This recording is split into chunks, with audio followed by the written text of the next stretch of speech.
बनारसमध्ये पप्पू चायवाला हे दुकान आहे आणि इथे चाय पे चर्चा शुरू है। अभी आखिरी फेज जो है वो बचा है और यहाँ पे जो राजनीति जो है वो अभी ही गर्म हो रही है। यहाँ पे हम देखेंगे कि बनारसी लोग पूरा चाय का चुस्क उठाते उठाते चर्चा हो रही है। यहाँ पे राजनीति पे चर्चा हो रही है, मोदी पे चर्चा हो रही है, योगी पे चर्चा हो रही है। भाई साहब आपका आवाज बाहर तक आ रहा है, तो क्या मतलब कि योगी मोदी सब नाम आ रहे हैं, तो इस बार की हवा क्या है, रुख क्या है? देखिए इस बार का थोड़ा सा परिस्थिति पहले जैसा नहीं है। अच्छा। और लोगों में बहुत ही आक्रोश है जो दिख नहीं रहा है। अच्छा। दिखने वाला आक्रोश नहीं है। अच्छा। लेकिन आक्रोशित हैं लोग अंदर से, अंदरूनी रूप से। अच्छा। अब मोदी जी का आना एमएलए लोगों के लिए, प्रमोशन के लिए, ये भी इंडिकेट कर रहा है कि कहीं ना कहीं स्थिति नाजुक है। जैसा हम लोग प्रेडिक्ट किए हैं, लोगों के में महंगाई एक बड़ा कारण है। बड़ा कारण है। मैं भी, या जो भी आपसी बातचीत होती है हर एक जगह लोगों से, तो हर एक जगह छन की यही आ रहा है कि बस बहुत परेशानी हो गई, अब नहीं ऐसा। लेकिन कई जगह ये भी हुआ कि नहीं, बीजेपी से बेहतर कोई नहीं। क्योंकि हम पुराने गवर्नमेंट का जब आकलन करने लगते हैं तो वो भयावहता आज भी थोड़ा सा डराती है लोगों को। ये भी सरकार थोड़ा सा उन सब चीज़ों से इतर नहीं हुई। लगभग परिदृश्य में बहुत मूलचूल परिवर्तन नहीं हुआ। अच्छा। ऐसा मतलब ये मेरा अपना व्यू है जो मैं प्रेडिक्ट करता हूँ। हो सकता है आम लोग ना करते हों, तो थोड़ी सी स्थिति जटिल है। अब देखिए उसका परिणाम क्या होता है, 10 को ही पता चलेगा। लेकिन इस बार का ये जो चुनाव है वो जाति और धर्म के इसके ऊपर बटा हुआ लग रहा है क्या? नहीं, कहीं कुछ नहीं बता। विकास इतना हुआ है। देखिए आप देखते आ रहे होंगे, विकास हुआ है बनारस में भी, उत्तर प्रदेश में भी हुआ है। और आप ये सवाल पूछेंगे बेरोजगारी है, ये बेरोजगारी और महंगाई हमेशा रही है। अच्छा, विकास तो हुआ ही है और होगा भी। और रह गया ही कि शंकर की कृपा है, शंकर की कृपा है इन दोनों पर, मोदी योगी अमित शाह पर। उनका त्रिशूल चारों तरफ घेर लिया गया। हाँ, और इस राउंड में जो है हमारी 8 सीट है, 8 सीट भाजपा पाएगी।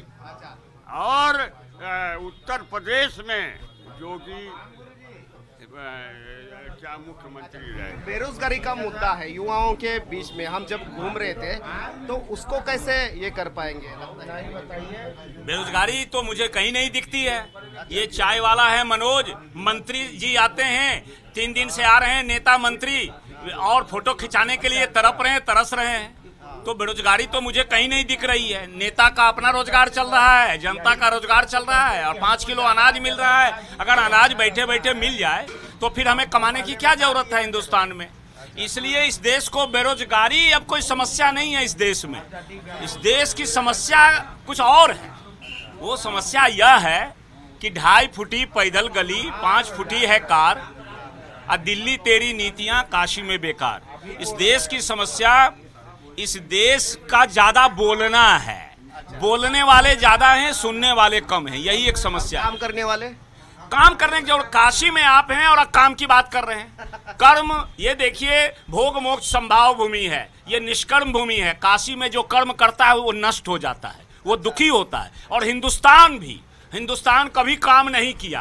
अगर काम करता, ये ऋषि मुनियों का देश है, योग बेचता, योग ध्यान लगाइए, और आप जंगल में जाइए, आप नदी किनारे जाइए, नाव पे चढ़िए, क्रूज पे चढ़िए, आप लाल कई तरह के कपड़े पहनिए, आप मंदिर में जाइए, आप नए नए मूर्तियां बनाइए, ईश्वर के नए नए प्रकार बनाइए, लड्डू पेड़ा चढ़ाइए, मजे में रहिए। काम की क्या जरूरत है हिंदुस्तान में? कोई काम की जरूरत नहीं, कोई शिक्षा की जरूरत नहीं, कोई इस तरह के मीडिया और जन जागरण की भी जरूरत नहीं है। जगा हुआ देश है, विश्व गुरु है ये जान ला। इसलिए इस देश में काम केवल एक व्यक्ति करता है जो दिल्ली में बैठा हुआ है और पूरा देश खाता है। एक व्यक्ति कमाता है और 133 करोड़ लोग खाते हैं।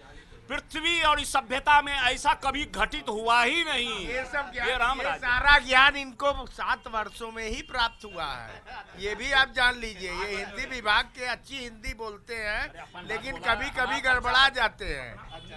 हाँ, तो ये सारा ज्ञान इनको 7 वर्षों में प्राप्त हुआ। लेकिन अगर डेवलपमेंट है, विकास है, तो अब्बा जान, भाई जान, साइकिल बॉम्ब, इस पर क्यों आना पड़ता है हमेशा? भाई देखिए, हमने क्या कूड़ा करकट हटाया है और हटाने का प्रयास कर रहे हैं, हम ये बता रहे हैं। और इसी को हटा के हम विकास के रास्ते पे चल रहे हैं। जो रुकावटें हैं, भाई जान, अब्बा जान, ये सब रुकावटें हैं इस देश की प्रगति में। नेता कभी एक कम्युनिटी का कैसे हो सकता है? नेता कभी एक कम्युनिटी का कैसे हो सकता है जब भाईजान मतलब नेता सबका होता है, नेता सबका होता है। दिक्कत इस बात की है कि इस देश का सबसे बड़ा नुकसान जो है क्षेत्रीय दलों से होता है। क्षेत्रीय दल जातिवादी राजनीति के सबसे बड़े पोषक होते हैं, राष्ट्रीय दल नहीं होते। क्यों? जो जितने भी आप छोटे छोटे दल लेंगे जिनके पास 1 सीट 2 सीटों को जीतने की क्षमता होती है, वो इस राजनीति के ब्लैकमेलर हैं। उनके पास एक जाति विशेष के कुछ लाख वोट अगर हैं तो वो बड़े पार्टियों को लेते हैं। क्योंकि बहुमत की सरकार बनाने के लिए विधायकों का निश्चित संख्या होना जरूरी है। उस संख्या को पाने के लिए बड़े पार्टियों की मजबूरी है इनके साथ समझौता करना। मुझे पूछना है कि जो राम को लाए हैं हम उनको लाएंगे। योगी जी ने राम को लाया है? योगी जी ने तो कहा नहीं कि हम राम को लाए। योगी जी ने कहा क्या कि हम राम को लाए हैं? योगी जी ने कहा। पूरे बीजेपी की सभी पार्टियों में देखिए, समर्थक कह रहे हैं। समर्थक क्या होता है? मतलब क्या है? देखिए, समर्थक प्रचार हो रहा है। देखिए, समर्थक क्या है? समर्थक अंधा समर्थक होता है। उसे जो अच्छा लगता है वो बोल जाता है अपनी इच्छा से। योगी ने कहा हो कि हम राम से को लाए हैं, मोदी ने कहा हो हम राम को लाए हैं, तो मैं आपके बात का जवाब दे दूं अगर उन्होंने कहा हो तो। उन्होंने नहीं कहा। राम भक्तों की प्रशंसा है, नेताओं को पसंद है। अंधभक्त, ये देखिए कि अंधभक्त या भक्त या समर्थक जो अच्छा लगता है बोल जाता है, यानी आगे पीछे उचित अनुचित नहीं सोचने कोई जरूरत नहीं है। राम को लाए मतलब ये जो है राम के भरोसे नहीं है। यदि ये कहते कि मंदिर बनवाए हैं हम उनको लाएंगे, ये तो बात समझ में आती, ग्राह्य है। लेकिन राम ही सबको लाए हैं, राम ही सबका उद्धार करते हैं। और ये भी 7 साल में पता लगा कि राम को ये ले आए हैं, सारे देवी देवताओं को ये ले आए। ये भी एक अहम नहीं है, ये बहुत अच्छी बात है। ये नया इतिहास है, आने वाली पीढ़ी इससे सीख लेगी। अरे ये झूठे राम का नाम मरने पर लेना ऐसा है भाई साहब, ऐसा है भाई साहब, राम का नाम नहीं ऐसा है भाई साहब कि पहली बार 2014 के बाद हमको मंदिर जाने में डर नहीं लगता, संकोच नहीं होता। दूसरी बात जान लीजिए, पहली बार ये हुआ कि हमको हिंदी बोलने में और हिंदी लिखने में संकोच नहीं होता, हमें शर्म नहीं आती। नई बात है, ये नई बात नहीं है। आप सोशल मीडिया उठा कर देख लीजिए, आज हिंदी, मोदी ने हिंदी को स्थापित किया, हिंदू बोलने में हुआ।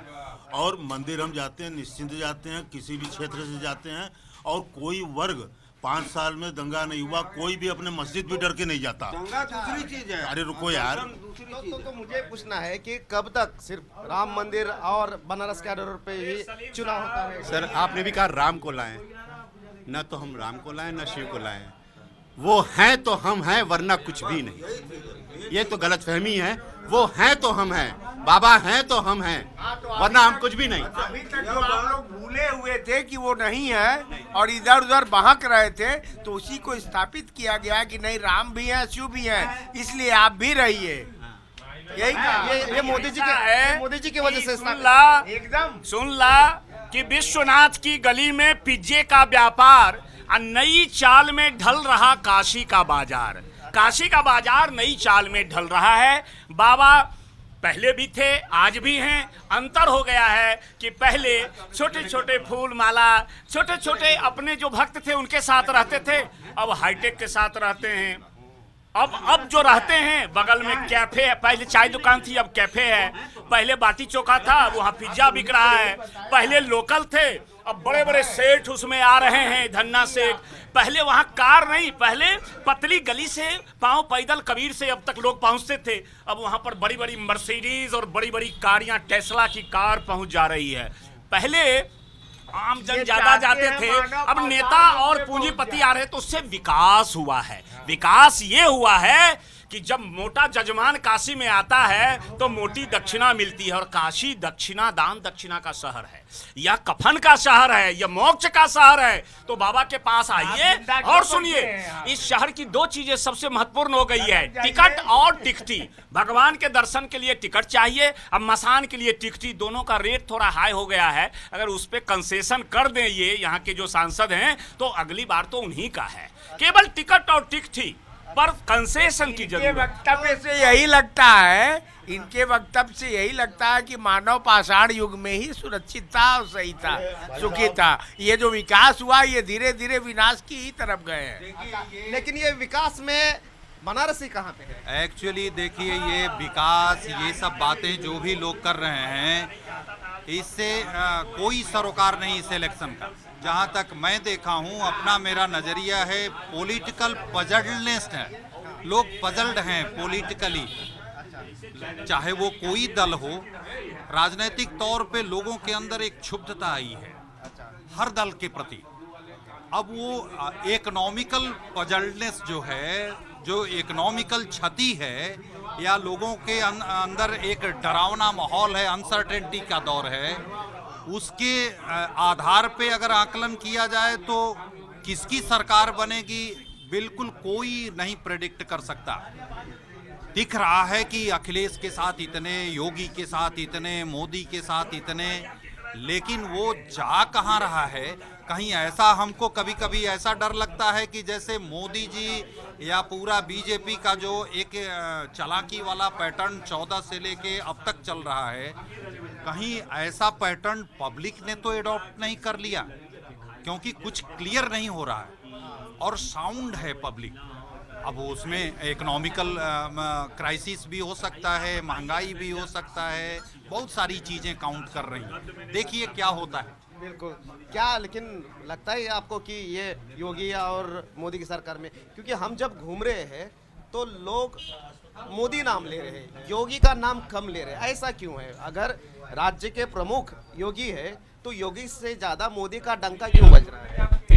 एक्चुअली मोदी का नाम इसलिए लेते हैं कि ये शुरू से डबल इंजन की सरकार, जो इन्होंने एक ये स्लोगन जारी किया, तो इससे ये साबित हो जाता है कि योगी के साथ साथ मोदी का भी उतना ही योगदान प्रदेश में है।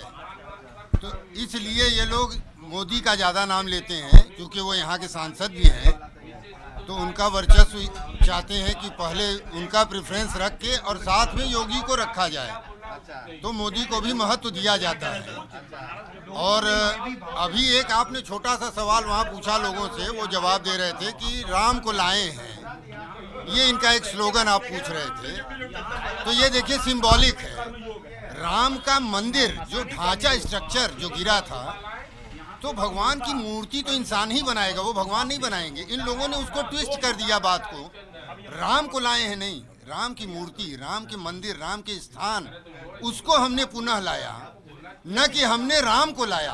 लेकिन 14 के बाद जो जातीयवाद है या फिर ये सब चीजें हैं, वो लगता है कि कम हो गई। देखिए ऐसा है, पूरे हिंदुस्तान के बारे में तो मैं नहीं कहूँगा, उत्तर प्रदेश के बारे में इसी 80 के कवि ने कहा था कि भाषा में भदेश हूँ, इतना कायर हूँ कि उत्तर प्रदेश हूँ। वह कल तो उत्तर प्रदेश कायर नहीं था। आज की स्थिति यह है कि जातिवाद अपने चरम रूप पर है, उत्तर प्रदेश पूरी दुनिया में उसका मॉडल है। हर जाति जो 5000 की है, 2000 की है, बैंक है, दलित का जो स्ट्रक्चर था खत्म हो गया, ओबीसी का स्ट्रक्चर खत्म हो गया, सवर्ण का स्ट्रक्चर खत्म हो गया। अब हर जाति एक पैकेट है, इसलिए जातिवाद बढ़ा है और उसका राजनीतिकरण हुआ है। और किसी भी जाति के कल्याण के लिए कुछ जो एक गरीबी, अमीरी, सामाजिक सांस्कृतिक पिछड़ापन में संविधान में दिया गया था, उसके उत्थान के लिए वो सब हाशिए पर है। उत्तर प्रदेश का इस मायने में यह चुनाव हिंदुस्तान का सबसे निकृष्ट चुनाव है। अच्छा, लेकिन हमने बहुत से चुनाव कवर किए, इस चुनाव में एक बदलाव नजर आए।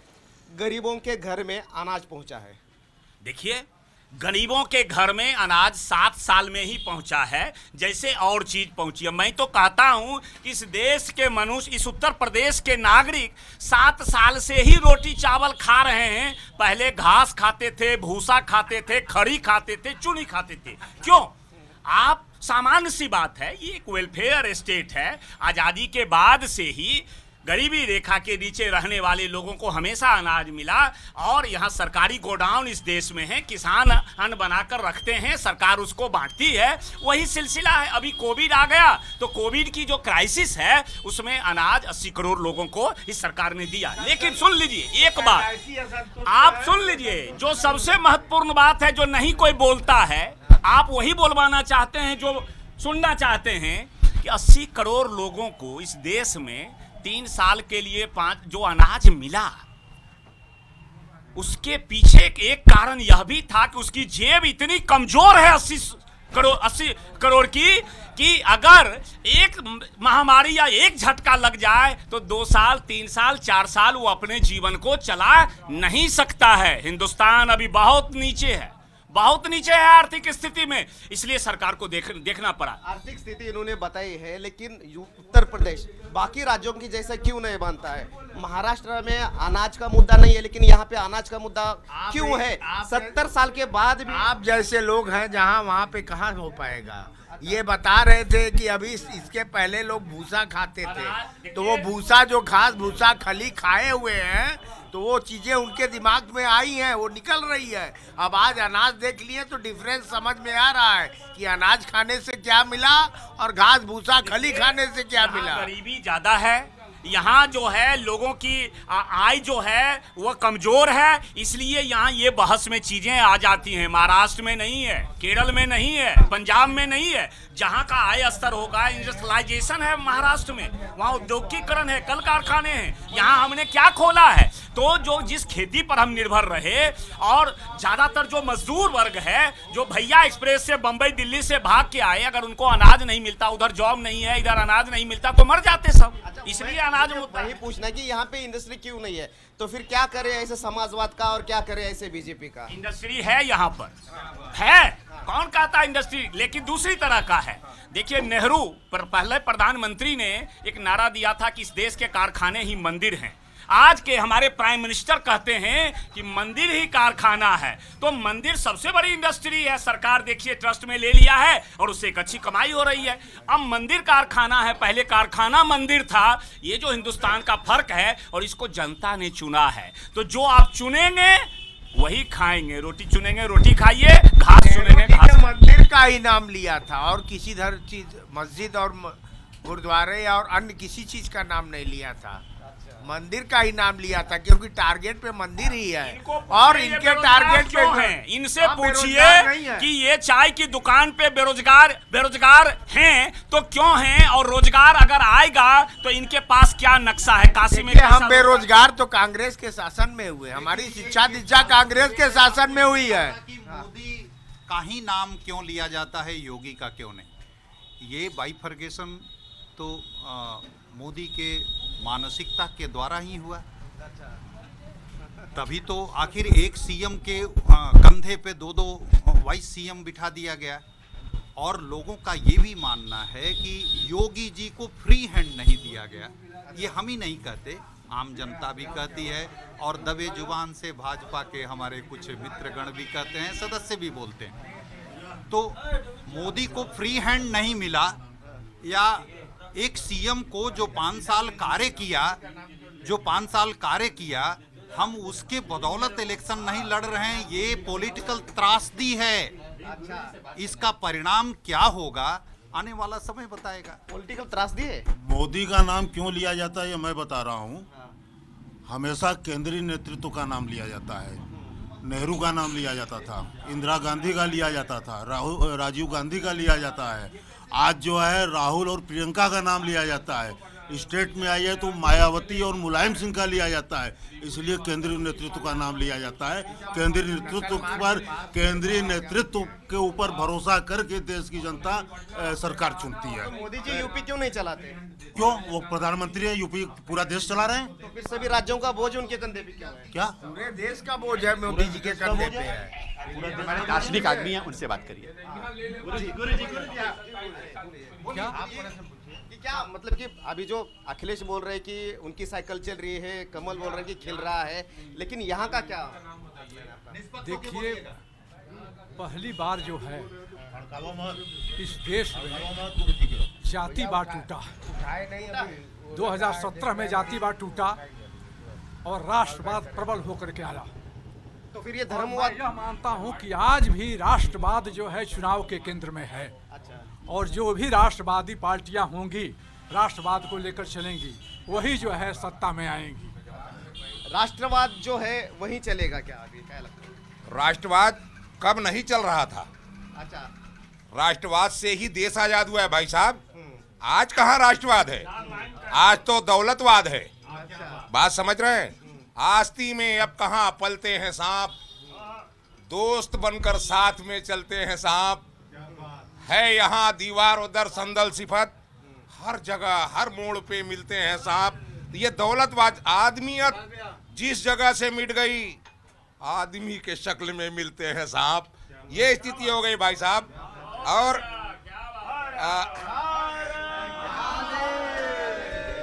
सांप कहाँ पे? सांप? अरे यार, आप अपनी आस्तीन में तलाशो तो, आपके मन के अंदर सांप है। सवाल अगर ईमानदारी से पूछोगे तो जवाब ईमानदारी से मिलेगा, और सांप रख के पूछोगे तो डस लेगा। बात समझ रहे हैं?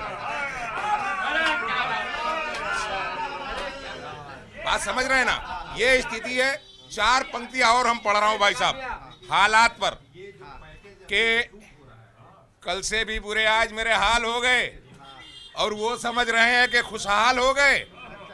स्थिति बड़ी अजीब है।